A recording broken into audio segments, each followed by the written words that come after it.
கர்த்தருடைய நாமம் மகிமைப்படுவதாக. Good morning. இந்த காலை வேளையில் உங்களை சந்திப்பது நான் மிகுந்த மகிழ்ச்சி அடைகிறேன்.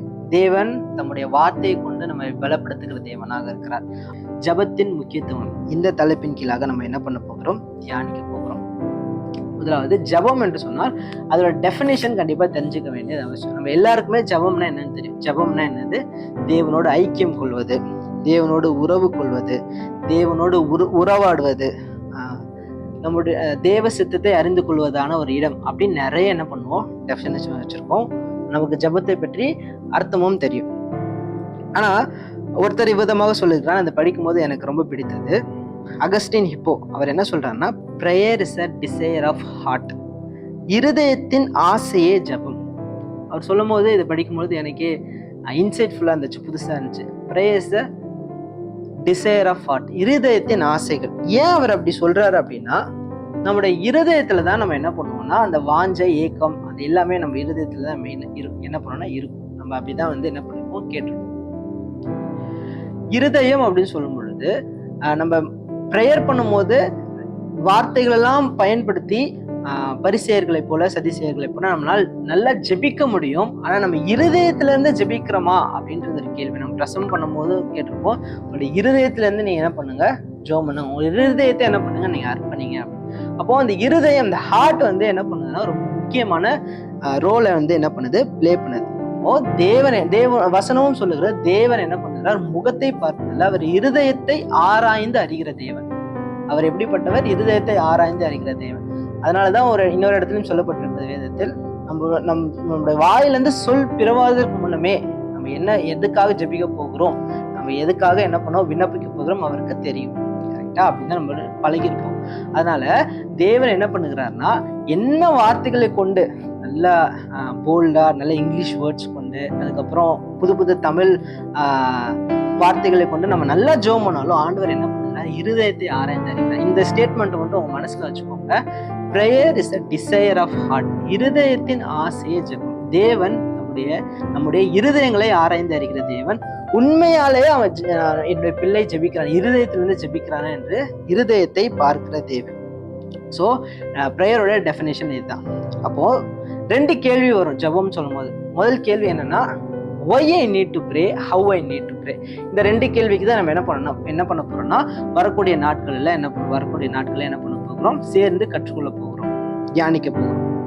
முதலாவது, why I need to pray. இது மட்டும் நான் சொல்லி முடிக்க ஆசைப்படுகிறேன். why I need to pray, நான் எதற்காக ஜெபிக்க வேண்டும். ஒரு வசனத்தை மட்டும் நான் வாசிக்கிறேன். லூக்கா 18:1. சோர்ந்து போகாமல் எப்பொழுதும் ஜெபம் பண்ண வேண்டும் என்பதை குறித்து அவர்களுக்கு அவர் உவமையை சொன்னார். இந்த இடத்துல இயேசு கிறிஸ்து அங்க இருக்க ஜனங்கள் இடத்துல சொல்லுகிறார், சோர்ந்து போகாமல் எப்பொழுதும் ஜெபம் பண்ண வேண்டும். சோ காட் ஹாஸ் கமாண்டட், தேவன் இந்த கட்டளையை நமக்கு கொடுத்திருக்கிறார். என்ன கட்டளை அப்படின்னா, ஜெபம் பண்ண வேண்டும். ஸோ எதுக்காக ஜெபம் பண்ண வேண்டும் அப்படின்னா, it's a commandment of God. தேவன் இதை கட்டளையாக கொடுத்திருக்கார், ஜெபம் பண்ண வேண்டும், சோர்ந்து போகாமல் ஜெபம் பண்ண வேண்டும். கிறிஸ்துவனுடைய வாழ்க்கையில நம்ம தெரிந்து கொள்ள வேண்டிய காரியம் என்னன்னு சொன்னால், prayer is not optional but essential. Prayer ஒரு ஆப்ஷன் கிடையாது, செஞ்சா செய்வோம், செய்யாட்டி கிடையாது. பிரேயர் ஆப்ஷன் கிடையாது, இட்ஸ் எசென்ஷியல். அது இன்றியமையாமல் நம்முடைய வாழ்க்கையில் இருக்கிறது. எதற்குன்னு சொன்னா, தேவனோடு உள்ள உறவிற்காக. அவர் விதமாக சொல்லுகிறார், if God commands prayer, neglecting it is disobedient.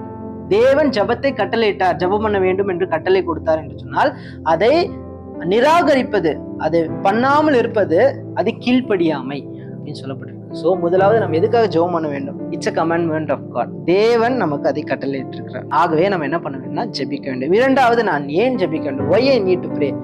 அதுக்கு பதில் என்ன கேட்டனா, we pray because we depend on God. ஒரு வசனத்தை மட்டும் வாசிக்கிறேனே, we pray because we depend on God. நம்ம ஜெபிக்கிறோம் காரணம் நம்ம தேவனை சார்ந்திருக்கிறோம். தேவனை சார்ந்திருப்பதை தெரியப்படுத்துவது தான். அதனால ஜெபிக்கிறோம். நம்ம எல்லா காரியத்துக்கும் தேவனை சார்ந்திருக்கிறோம். ஒரு வசனத்தை வாசிக்கிறேன். யோவான் 15:5. நானே திராட்சை செடி, நீங்கள் கொடிகள். ஒருவன் என்னிலும் நான் அவனிலும் நினைத்திருந்தால் அவன் மிகுந்த கனிகளை கொடுப்பான். என்னை அல்லாமல் உங்களால் ஒன்றும் செய்யக்கூடாது. இரண்டாவது, தேவனே நான் உம்மை சார்ந்திருக்கிறேன் என்பதை வெளிப்படுத்துவதே ஜெபம். Prayer is the chief exercise of faith. ஜெபம் என்பது விசுவாசத்தின் முதன்மையான பயிற்சியாகும். ஸோ நம்ம ஜெபிக்கல அப்படின்னா நமக்கும் தேவன் மேல உள்ள விசுவாசம் இல்லாத ஜனங்களுக்கும் வித்தியாசமே கிடையாது. ஒருவர் ரொம்ப அழகா சொல்றாரு, if you are not praying you are atheist. வாய் அளவுல நீ பிரேயர் பண்ணிட்டு மனசளவுல இருந்து பிரேயர் பண்ணலனா, அல்லது நீ பிரேயரே பண்ணலனா, சும்மா நான் தேவனை விசுவாசிக்கிறேன்னா அது உங்களுடைய விசுவாசமே தவறானது. ஜெபம் பண்ணாமல் நான் தேவனை விசுவாசிக்கிறேன்னு சொல்வதே தவறான ஒரு ஸ்டேட்மெண்ட்டாக இருக்கும். ஏன்னா தேவனை விசுவாசிக்கிறோம் அப்படின்னு சொன்னா கண்டிப்பா என்ன பண்ணணும்? ஜெபம் பண்ணணும். ஏன்னா நம் தேவனை சார்ந்திருக்கிறேன் என்பதை காண்பிப்பதற்காக. மூன்றாவது, நான் ஏன் ஜெபிக்க வேண்டும்? we pray because it aligns us with God's will. தேவனுடைய சித்தத்திற்கு நேராக என்ன பண்ணும் அப்படின்னா நம்முடைய வழிகளை அது ஒன்றிணைக்கும். நம்முடைய வழிகளை தேவனுடைய சித்தத்திற்கு நேராக அது ஒன்றிணைக்கும். இன்னொரு வசனம் லூக்கா 22:42 வசனம். பிதாவே, உமக்கு சித்தமானால் இந்த பாத்திரம் என்னை விட்டு நீங்கும்படி செய்யும். ஆயினும் என்னுடைய சித்தத்தின்படி அல்ல, உம்முடைய சித்தத்தின்படியே ஆக கடவுது என்று ஜெபம் பண்ணேன். இந்த ஜெபத்தை யார் எடுக்கிறான்னா இயேசு கிறிஸ்து ஏறெடுக்கிறார். நீங்களும் நல்லா மனசுல வச்சுக்கோங்க, இயேசு கிறிஸ்துவே இந்த ஜெபத்தை ஏறெடுக்கிறார். ஏன்னு சொன்னா என்னோட சித்தத்தின்படி அல்ல, நான் சிலுவையில் மரிப்பது உம்முடைய சித்தமானால் நான் சிலுவையில் மரிக்கிறேன். இந்த லெந்து நாட்கள்ல நிறைய பேர் ஜெபம் பண்ணிட்டு இருப்பீங்க, 40 நாள் ஃபாஸ்டிங் போட்டு ஜெபம் பண்ணிட்டு இருப்பீங்க. இந்த ஜெபத்தை ஞாபகம் வச்சுக்கோங்க. நீங்க ஜெபிக்க ஆரம்பிக்கலன்னா இன்னையில இருந்து இதை பார்த்து கொண்டு இன்னையில இருந்து குட் ஃப்ரைடே ஈஸ்ட் வரைக்கும் நீங்க ஃபாஸ்டிங் போட்டு ஜெபம் பண்ணுவதை பிராக்டிஸ் பண்ணுங்க. உங்களுடைய வாழ்வில் அது ஒரு பழக்கமாக மாறட்டும். ஏன் ஜெபிக்கணும் அப்படின்னு கேட்டா தேவன் கட்டளை இட்டிருக்கிறார். ஏன் ஜெபிக்கணும் என்று கேட்டால் நாம் தேவனை சார்ந்திருக்கிறோம் என்பதை காண்பிப்பதற்கு. ஏன் ஜெபிக்கணும் என்று கேட்டால், ஏன் ஜெபம் பண்ண வேண்டும் என்று கேட்டால், தேவ சித்தத்தை நம்முடைய வழியில் தேவ சித்தத்தோடு நம்முடைய வாழ்க்கையை இணைப்பதற்கு. அது இயேசு கிறிஸ்துவே ஜெபம் பண்ணினார், என்னோட சித்தம் அல்ல உங்களுடைய சித்தம்.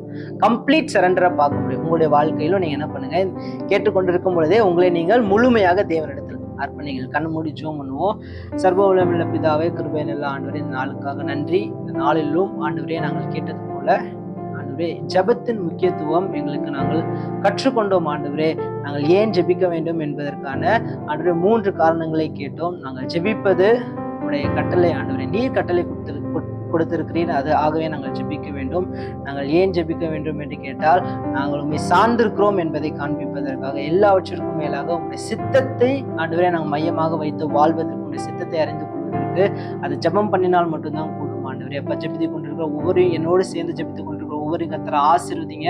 அவர்களுடைய வாழ்க்கையிலும் இதை பிராக்டிஸ் பண்ண கர்த்தர் உதவி செய்யுங்க. ஆசீர்வதிங்க, வழிநடத்துங்க. இயேசு ஜெபிக்கிறோம் நல்ல பிதாவே. Thank you. God bless you.